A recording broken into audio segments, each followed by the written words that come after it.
Facebook has a way of euphemizing everything it does. For example, their team that studies their impact on, say, genocide is called social cohesion. I mean, what?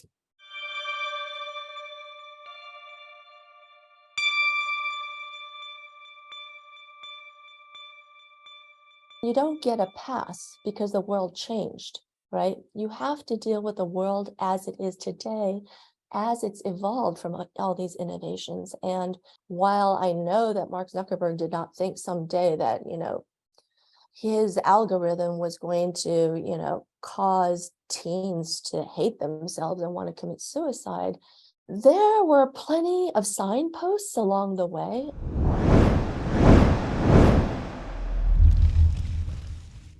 Hey, Libby, how are you? How's everything going? Oh, it's going.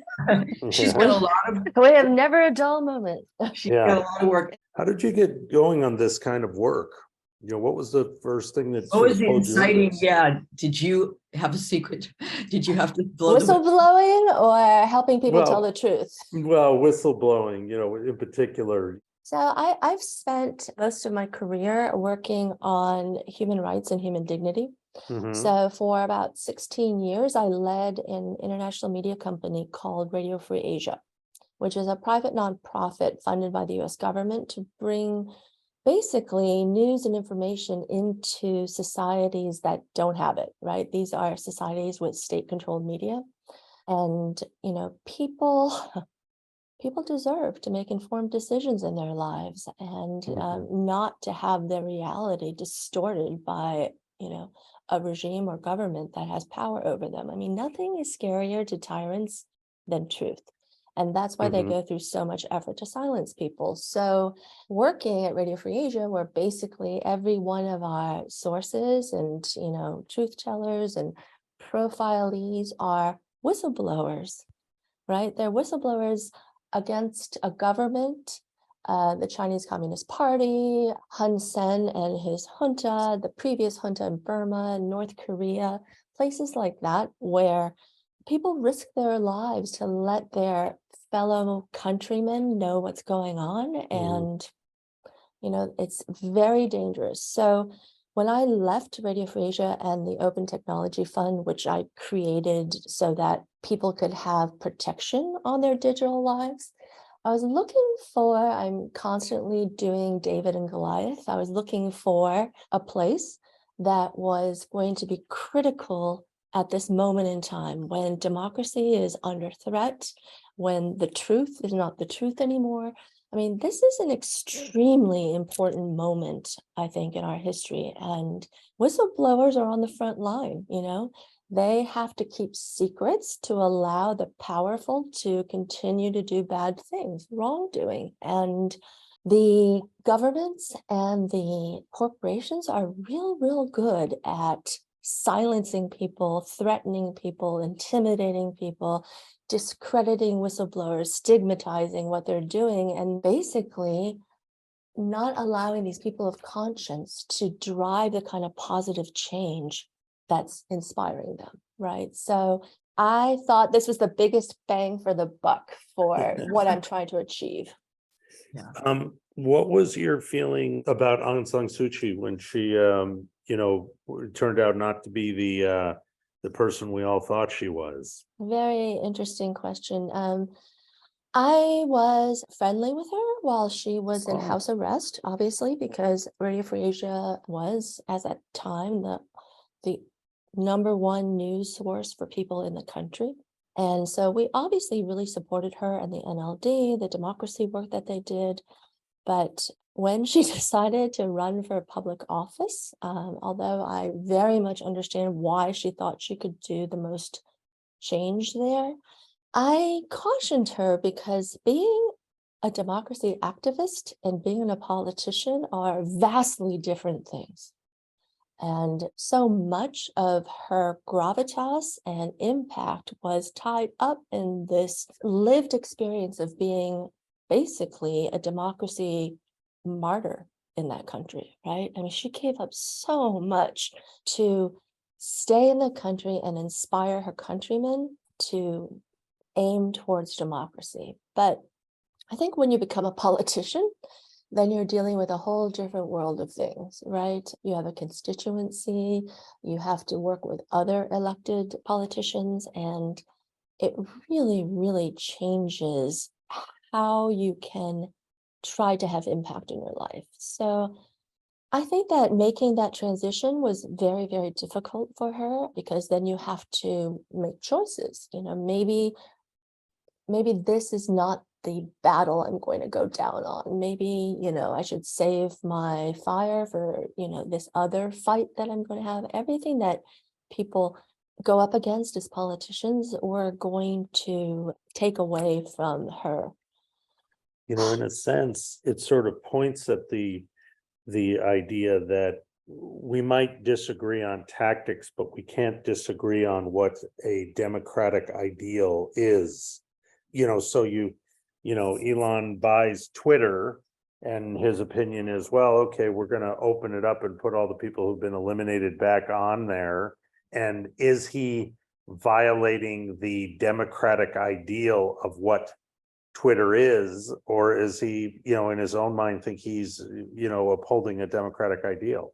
I'm certain that his own self-narrative is that he's upholding a democratic ideal, but the reality is, in the world we're living in, there's such asymmetric consequences for the decisions of a few people that we've seen how the internet and, digital town squares can really pervert reality for people and really drive disinformation, misinformation. But because it's a profit motive for these companies, they're always going to choose things that are not in the public interest. So I don't think it's going against democratization of speech. I actually think that fighting the perversion of the asymmetry of power is defending democracy. When you say symmetry, my mind goes to words like balance, or how are you thinking about symmetry as it relates to power? I use symmetry in terms of the differential of power. So, in my prior life with Radio Free Asia, for a farmer to want to tell other farmers that there is foot and mouth disease in their cattle, that is much different when you've got the entire Chinese government trying to cover up that this is happening, and indeed, telling their health offices and their police offices that if anybody comes in with these questions, deny, they wipe it off the internet. So that is an asymmetry of power that grossly distorts, the notion that people are on equal footing and there are universal human rights and, those kinds of things. So that's how I use asymmetry. So like when you're talking about Facebook and you have a person like Frances Haugen, she's, a really smart person working not, at Mark Zuckerberg's level, but, came into contact with extraordinary evidence revealing what the decision-making factors were at that level. And we've seen from the outside, more and more over the years, the disproportionate consequences for the world of the decisions of a few powerful people. So, when we say human rights, human rights in different countries, different places are thought of differently. They're not all, it's not one set of rights, because each individual place can decide for themselves how they want to govern themselves. Even if we say there's a universal set of human rights, when you came into this, leaving Radio Free Europe, did you? Radio Free Asia. Radio Free Asia. It's okay. Sorry, same thing. Different region, same work. Yeah. But when you came into this, did you already understand the challenge of these? These are not little companies, but Twitter or Facebook, these were started as little things, and then they just grew into these massive levels of complexity that I'm sure the founders never had any idea about. So the original intentions weren't that complex, but now we find ourselves where we are, Yeah, definitely. We had no idea it was coming, and that's the reality of innovation. You can't really anticipate what's happening. Did we learn the lessons of the birth of the internet so that we could get ahead of the problems with the AI or, God forbid, with quantum computing? No. I mean, we really haven't learned those lessons so that we can try to get ahead instead of being, behind and fixing. Yeah, I agree. People, these smart entrepreneurs, they started these things, these ideas, they were great, they were needed, they filled gaps. But at a certain point, there's an amount of technical debt that needs to be addressed. To the most part, I'm pretty forgiving about what you do going into something and as you're building, but the notions of security and privacy and the trying to anticipate based on what we know already, the impact it's going to have on communities, I think is really important. And you don't get a pass because the world changed, right? You have to deal with the world as it is today, as it's evolved from all these innovations. And while I know that Mark Zuckerberg did not think someday that, his algorithm was going to, cause teens to hate themselves and want to commit suicide, there were plenty of signposts along the way. There are a lot of great researchers and academics and think tanks that have been monitoring, tracking, many times informing these companies about their unforeseen consequences that, there's no room for that anymore. Well, does something like that case, for example, make a dent? Does it make a difference? Does it change, policies at Facebook? Do other social media platforms look around and say, uh-oh? In other words, what is really the significant role, if any, of the whistleblower? Because like you said, it's at great cost to their life. Right. But I think that they have had enormous impact, particularly in the time and manner of the disclosures. So if you want to take the Frances Haugen case as an example, when she first started with us, one of the most important things to us was to make sure that the evidence spoke for itself before it became about the whistleblower. Because, Retaliation 101 is discredit and attack the whistleblower. So if her identity was not known, they would be forced to attack their own documents. It really limited the fray. But unfortunately, the evidence that she brought forward was really done in a very opaque language, because Facebook has a way of euphemizing everything it does. For example, their team that studies their impact on, say, genocide is called social cohesion. I mean, what?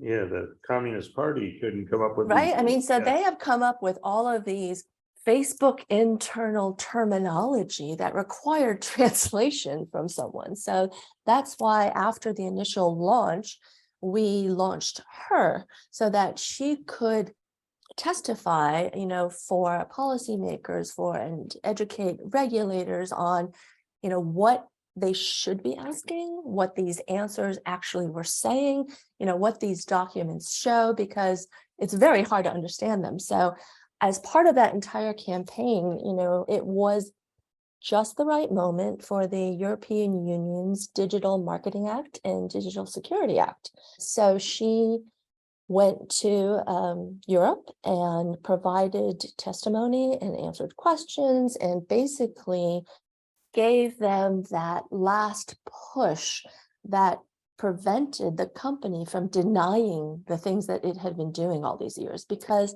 all of these companies are just grading their own homework, right? Because nobody's on the inside saying, hey, wait a minute, we said that we disable people's accounts when they leave the platform.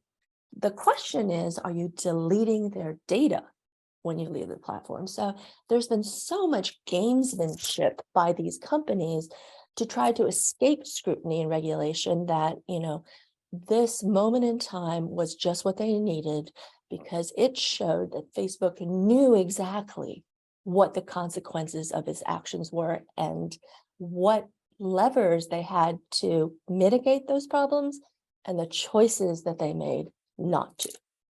In civil society, the idealized version of civil society would be that everybody's represented in some sort of governance structure. So, you have local leaders, you have church groups, you have the synagogue, everybody comes together to help make a decision. In these corporations we're talking about, usually when we say the hands of very few, usually it's engineers, a few engineers who have a certain ideal about what they're making decisions about. If we wanted to fix this problem, how would we even, it's a very thorny issue, because what steps, if we could say, okay, Mark Zuckerberg, do these things, what would we have them do to get this back to a more just society? I think the number one thing we have to address is the incentive problem. Because as long as these corporations have the sole incentive of profit and serving their shareholders, they're never going to make the decision that we want them to make in terms of what's best for society. So that incentive system's got to change. Historically, what we've done in terms of regulation is, do investigations and then issue big fines. Fines don't matter when your company's of this size, right? They treat those penalties as one-time hits to their budget. Nothing is better for one of these companies than getting a fine. What they don't want is for regulators to start limiting or directing the things that they must do. Think about the Twitter 2011 consent decree that required that Twitter build a system that, we call the software development lifecycle, that, make sure that advancements, new code, new functionalities, new products work properly and don't have any adverse consequences, and they're done in a sandbox, right? That was never a priority for the company, and they were deeply resentful that the FTC should take it upon themselves to tell them what they needed to do when they develop code. That's the kind of thing that I think would have teeth. Say Facebook during the Cambridge Analytica situation, and I think that this did happen, was told, since you can't responsibly handle this personal identifying information, you don't get to use it anymore for advertisers, for marketing, for targeting some of your new products. That would be a very hard regulation for somebody to accept. But the truth is, if you've shown you can't handle information properly, you should lose the right to use that information, right? Now, do you see differences in the way different companies deal with these issues, so that when you see the inside, are you ever surprised by what you find in a particular 100%. Even though obviously my work at the Open Technology Fund was very much about closing up these vulnerabilities that could be exploited by bad actors against users and people, it's really hard to believe some of these things. I mean, one of the things I remember that was so shocking is on January 6th, Facebook had, this entire roster, pages and pages of levers and fixes that they could put in to slow down some of what they were seeing. So we saw a document that was on January 6th, and then a document that was on January 7th called Break the Glass. Break the glass measures are things that they do to stop something terrible that's coming down, right? It's like genocide. Even though they had these things in place before the election, they turned them off after the election. And then seeing all the momentum going to January 6th, they still didn't turn them on. They had them. It's so easy. So on January 6th, the document looks like it's just pages and pages of fixes that could be used. And in the comments, it's, well, I guess we'll turn this on if this happens. Or I guess we'll, let's wait and see how this happens. A couple of them, a few of them were turned on. But are you kidding? That was shocking to me. Let me ask you. So is it an AI that's going through, or is it people? It's people. And so these tools could be, AI tools or machine learning tools that would automatically do things like limit the reposting, right? So if you Right. get a post and you want to repost it to like a Right. bajillion people, that ability is now curtailed. But I think the audience needs to understand when this documentation, are we seeing things that say basically, how disruptive, how violent, like what is it that they're seeing? Like we're going to go in and take over. I mean, what is it that they're seeing that's not getting stopped? And are they finally going to have to be responsible for this or not? That is anybody's question. I hope it is, but until that moment, nobody even knew what they could do, what their capability was of making a choice that could have a very, very minute impact on profit, but could have a significant impact on the spread of hate, right? And, there are a lot of things that are changing constantly, as they monitor these events. I mean, they have to monitor these events all over the world. But maybe at a certain point, you don't think calls for the American Revolution are particularly indicative that there's going to be a violent uprising. Right. At a certain point in time, you're like, whoa, wait a minute. These calls for American Revolution are basically the violent overthrow of the government.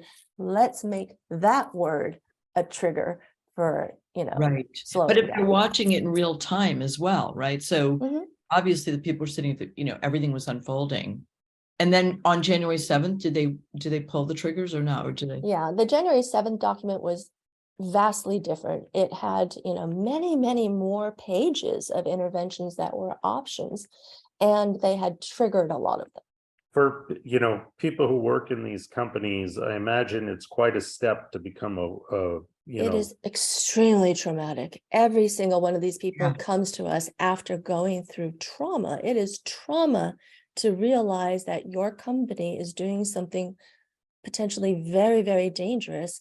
And it's trauma when you start realizing your boss doesn't see it the same way, or leadership doesn't see it the same way, or they're silencing you, or demoting you, or sending you to Siberia. I mean, these are very, very traumatic experiences. So when a whistleblower finally makes that difficult decision and hopefully comes to us before they make any mistakes, they're already traumatized. So a lot of our focus is not just providing them with the best legal representation and bespoke strategies on the media and advocacy and awareness building, but how are we going to lower the temperature of their stress so that this thing doesn't destroy their lives? So So how does it start? Does it start with an email to you and a scared phone call, like an Take us anonymous through a phone call? hypothetical, right? Sure. So in some case, I mean, there's lots and lots of ways people can get to us.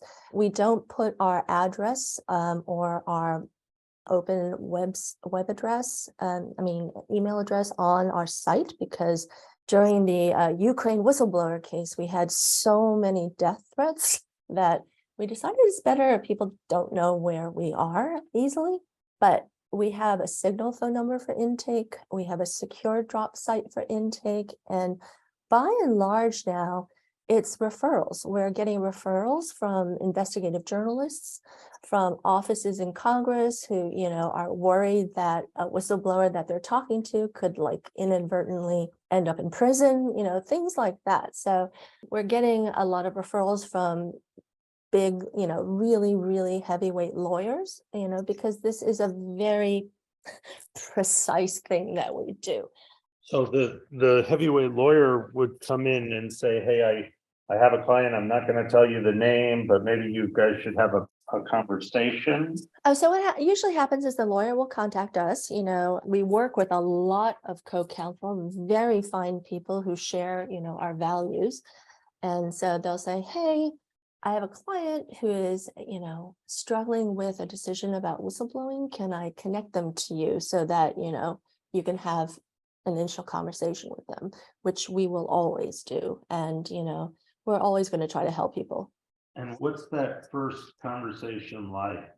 Well, we call that the intake conversation, and it happens over secure lines. We do most of our work over Signal. They just tell us, why they're thinking about this, what they've seen, what is it that they're hoping to achieve. Do they tell you right off the bat, this is what I saw and I want Yes. to, and what's your response to it? It's like, because at that point, you're not going to publish it without them, or are you? No. That's an intake conversation before we're even retained. To see if they Right. can take the case, but also who, Libby, beside yourself, what are the experts at your organization? What is the background of the people that work with you? So the people that work in our organization are all whistleblower legal people, right? So our chief disclosure officer, who is the lead for all of our cases and legal representation, he and other lawyers on our team will do that intake call. And then they'll consider, because we are so underfunded and our bandwidth is way too small, we end up not taking most of the cases that come our way. But we have to make a determination as to, first of all, is this client credible? Is their information legitimate? Are they motivated by their conscience and an intent to do something for the public interest? Or are they interested in getting a financial award? If they want a financial award, there are lots and lots of for-profit whistleblower law firms that can, file these claims for them and, fight for their share. Our clients are doing it because they believe in, what's right, and the secrets that they're being expected to keep are hurting people or in some way really, really wrong. So we make that determination of whether or not it's mission aligned. Then we think about, what the scale and scope of the impact of this evidence could be. Unfortunately, there are a lot of people that suffer from injustices in the world. If our work is going to, basically just benefit, a very limited number of people rather than, a large scale impact potential, then we probably won't take them on because we just don't have the bandwidth to do it. It's very difficult to raise money for this. You'd be surprised. So let's say that they go through the intake process and you decide we do want to represent them. What's the next step of what needs to happen? So then our chief disclosure officer will meet with the new client and give them all kinds of, education about what whistleblowing is, what it isn't, what the protections are that exist that they could qualify for, what the upsides and downsides are, what they can expect. Do they need to maintain anonymity, or are they able to be known? Or in the case of Mudge and Twitter, is who he is critical to the impact and the credibility of what he's saying?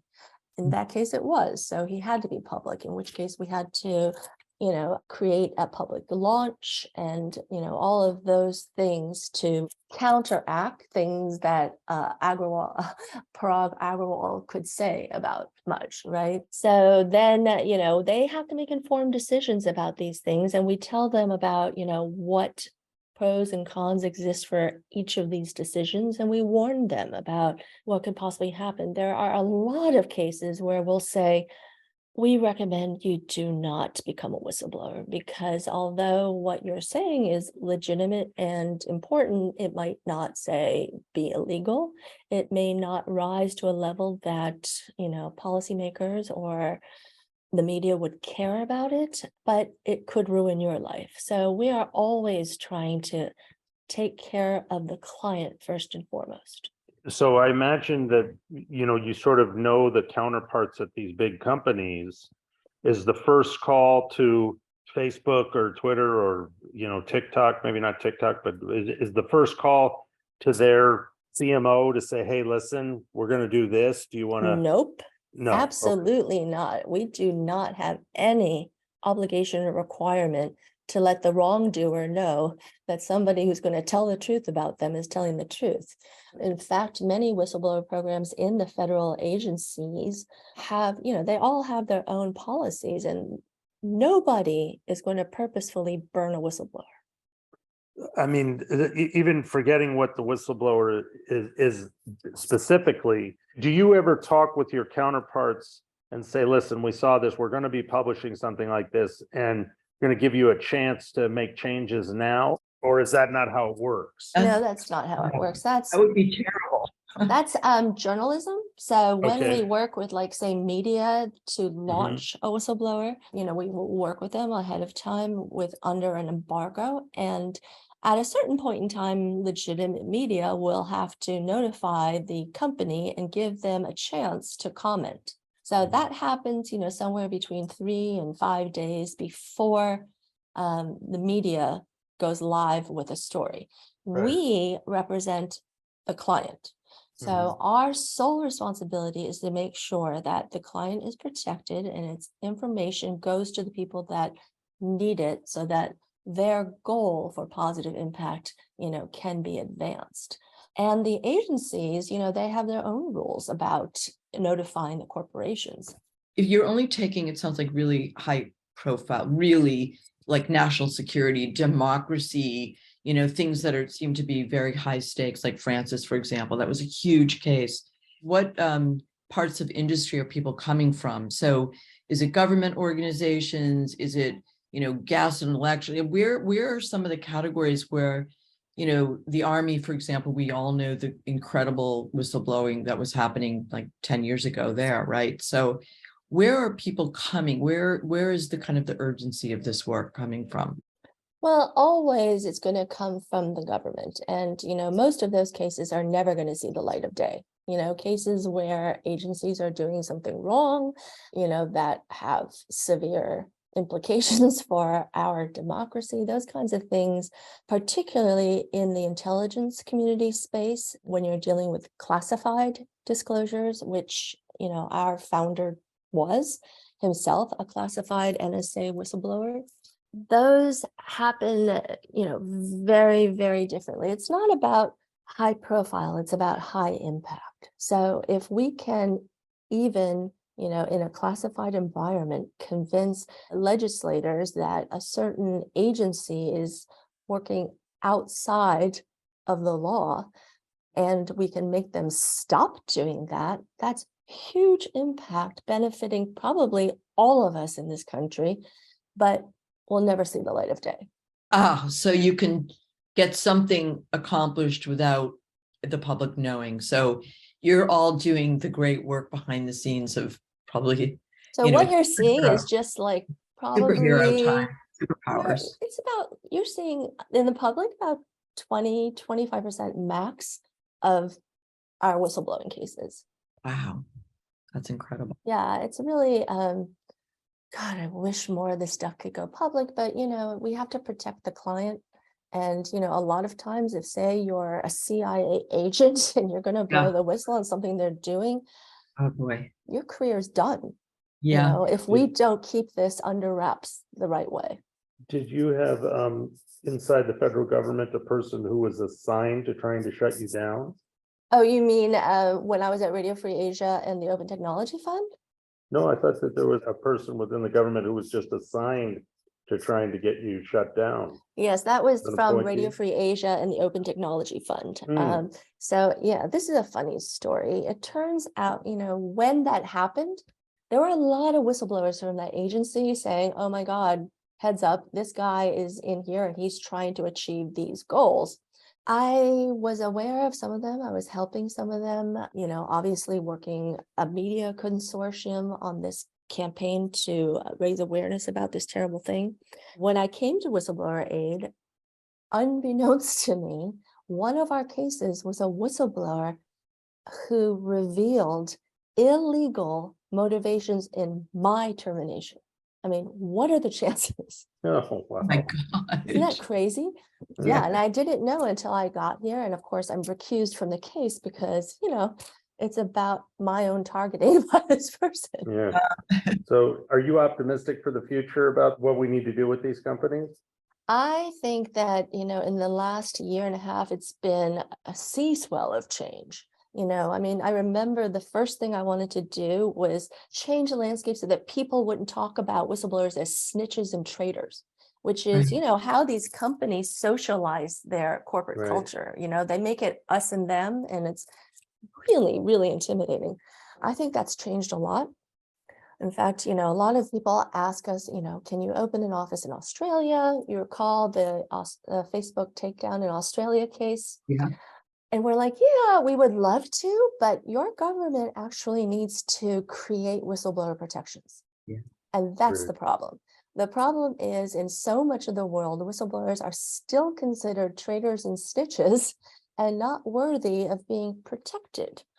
They must be protected, or these companies are going to bankrupt them in litigation, to punish them. I Yeah. have one last question for you. It's such fascinating work you do. Why are you doing it? I mean, you're brave. I mean, you're out here talking about these things.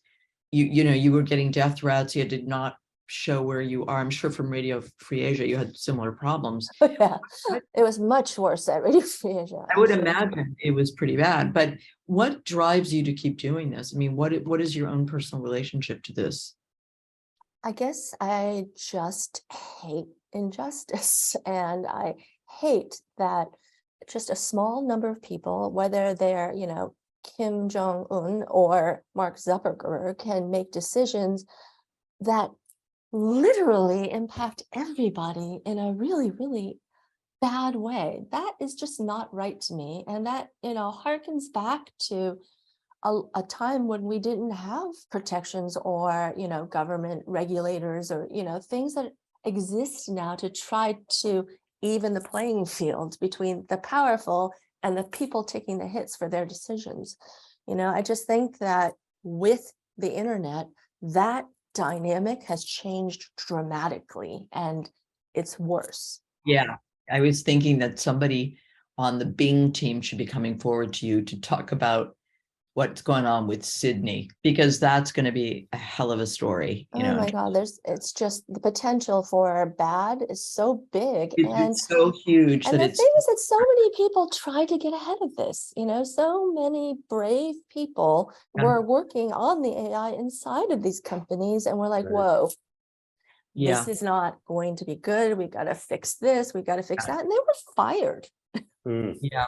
Well, anyway, stay tuned. Maybe there'll be a part 2 with Libby. Come back. Yeah. Thank you, Libby. Oh, anytime. Thank you for reaching out and being interested in what we do. I really appreciate that. And anybody who's interested, check them out, please. And it looks like you also need some financial support funding. Oh, we need funding like you can't. I mean, think about it. We can't take any money from the government, Right. obviously. Major corporations, we can't take money from them because Right. God knows where the whistleblower is going to come from. Yeah, exactly. Nobody wanted to fund the Facebook work. It was terrible. But Yeah. anyway, thank you so much, you guys, and for Thank raising you. awareness about what we do. That's amazing. Okay, Bye. bye. Bye.